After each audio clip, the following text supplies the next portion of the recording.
ಈ ಶೋಧನ ಚಿಕಿತ್ಸೆನ ನಾವು 5 ತರ ಮಾಡ್ತೀವಿ. ಅದೇನೆ ಪಂಚಕರ್ಮ ಚಿಕಿತ್ಸೆ. ಅಂದ್ರೆ ದೇಹದಲ್ಲಿ ಕಫದ ಅಂಶ ಅಥವಾ ನೀರಿನ ಅಂಶ ಇವೆಲ್ಲ ಜಾಸ್ತಿ ಆದಾಗ ವಮನ ಚಿಕಿತ್ಸೆ ಅಂತ ಮಾಡ್ತೀವಿ. ಅಂದ್ರೆ ಔಷಧಿಗಳನ್ನ ಕೊಟ್ಟು ವಾಂತಿಯ ಮೂಲಕ ಆ ವೇಸ್ಟ್ ಅನ್ನ ತೆಗೆದಾಕುವಂಥದ್ದು. ಶರೀರದಲ್ಲಿ ಪಿತ್ತ ದೋಷ ಜಾಸ್ತಿ ಇದ್ದಾಗ ಬೇದಿಯ ರೂಪದಲ್ಲಿ ಈ ವೇಸ್ಟ್ ಅನ್ನೆಲ್ಲ ತೆಗೆದು ಆಚೆಗೆ ಹಾಕ್ತೀವಿ. ಇದನ್ನ ವಿರೇಚನ ಚಿಕಿತ್ಸೆ ಅಂತ ಹೇಳ್ತೀವಿ. ಕತ್ತಿನ ಮೇಲ್ಗಡೆ ಈ ಹೆಗಲು ಮೂಳೆ ಇರುತ್ತಲ್ಲ, ಅದರಿಂದ ಮೇಲ್ಗಡೆ ಇಂತಹ ಭಾಗಗಳ ಯಾವುದೇ ತೊಂದರೆಗಳಿದ್ದಾಗ ಅಲ್ಲಿ ಈ ವೇಸ್ಟ್ ಆಗ್ಲಿ ವಿಕೃತ ದೋಷಗಳಾಗ್ಲಿ ಇವೆಲ್ಲ ಕಲೆಕ್ಟ್ ಆಗಿದ್ದಾಗ ನಸ್ಯದ ರೂಪದಲ್ಲಿ ಅಂದ್ರೆ ಮೂಗಿನಿಂದ ಔಷಧಿಯನ್ನ ಪ್ರಯೋಗ ಮಾಡಿ ಅದೆಲ್ಲ ಆಚೆ ಬರಂಗೆ ಮಾಡ್ತೀವಿ. ನಿಮ್ಮ ಹೊಟ್ಟೆಯಲ್ಲಿ ಕಲೆಕ್ಟ್ ಆಗಿರೋ ಔಷಧಿ ತೊಂದರೆಗಳಾಗ್ಬೋದು ಅಥವಾ ನಿಮ್ಮ ಸೊಂಟದ ಮೂಳೆಗಳಿಗೆ ಬಲ ಬರಕ್ಕಾಗ್ಬೋದು. ಬಸ್ತಿಯನ್ನ ನಾನಾ ಪ್ರಕಾರದ ಬಸ್ತಿಗಳಿದೆ. ಅದು ಬರೀ ದೋಷ ತೆಗ್ದಾಕಷ್ಟೇ ಅಲ್ಲ, ಈವನ್ ಮೂಳೆ ಸೌದೋಗಿದ್ರೆ, ಡಿಸ್ಕ್ಗಳು ತೊಂದರೆ ಇದ್ರೆ, ಮೂಲವ್ಯಾಧಿ ತೊಂದರೆಗಳಿದ್ರೆ, ಕರುಳಿನ ತೊಂದರೆಗಳಿದ್ರೆ,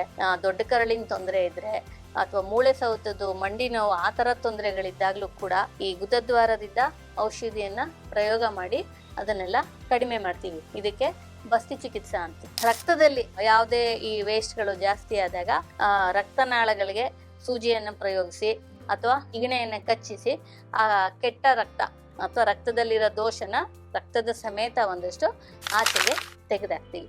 ಇದೈದನ್ನು ಪಂಚಕರ್ಮ ಚಿಕಿತ್ಸೆ ಅಂತ ಹೇಳಿ.